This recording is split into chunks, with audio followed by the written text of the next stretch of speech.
നമസ്കാരം.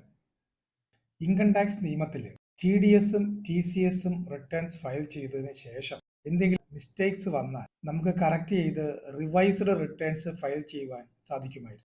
അത് എത്ര പ്രാവശ്യം വേണമെങ്കിലും റിവൈസ്ഡ് റിട്ടേൺസ് TDSലും TCSലും ഫയൽ ചെയ്യുവാൻ സാധിക്കും. പക്ഷേ ഇപ്പോൾ അതിനൊരു പുതിയ മാറ്റം വന്നിരിക്കുകയാണ്. ഫൈനാൻസ് ആക്ട് 2024 നമ്പർ 2 പ്രകാരം സെക്ഷൻ 203 ഒരു പുതിയ അമെൻമെന്റ് കൊണ്ടുവന്നിരിക്കുകയാണ്. ഇത് പ്രകാരം ഒരു ഫിനാൻഷ്യൽ ഇയറിൽ കഴിഞ്ഞതിന് ശേഷം 6 വർഷത്തിനുള്ളിൽ നമ്മൾ TDSോ TCSലോ മിസ്റ്റേക്സ് ഉണ്ടെങ്കിൽ റിവൈസ് ചെയ്ത് ഫയൽ ചെയ്യാം. അതിനുശേഷം റിവിഷനും ഫയലിംഗും നടക്കില്ല എന്ന് ചുരുക്കം. ഇത് പ്രാബല്യത്തിൽ വന്നിരിക്കുന്നത് ഏപ്രിൽ 1, 2025 മുതലാണ്.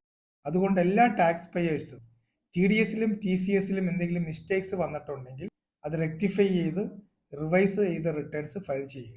ഇത് പ്രകാരം ഫിനാൻഷ്യൽ ഇയർ 2007-8 തുടങ്ങി 2018-19 വരെയുള്ള പീരീഡിൽ ഏതെങ്കിലും TDSലോ TCSലോ മിസ്റ്റേക്സ് ഉണ്ടെങ്കിൽ അതിപ്പോൾ തന്നെ റിവൈസ് ചെയ്ത് ഫയൽ ചെയ്യുക.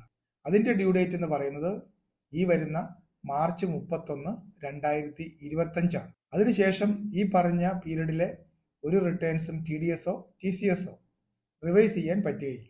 അതുകൊണ്ട് ടാക്സ് പേയേഴ്സ് ഇത് പ്രത്യേകം ശ്രദ്ധിക്കുക. അതുപോലെ തന്നെ ഏപ്രിൽ 1, 2025 തുടങ്ങി ഈ റിവിഷൻസിന്റെ പീരീഡ് ലിമിറ്റ് ചെയ്തിരിക്കുകയാണ്. മാക്സിമം ആ ഫിനാൻഷ്യൽ ഇയർ തുടങ്ങി 6 വർഷം. ഓരോ ഫിനാൻഷ്യൽ ഇയറിനെയും സംബന്ധിച്ച് അടുത്ത 6 വർഷം മാത്രമേ ഇതിന് യോഗ്യത ഉണ്ടാവൂ എന്നുള്ള കാര്യവും ശ്രദ്ധിക്കുക. Thank you.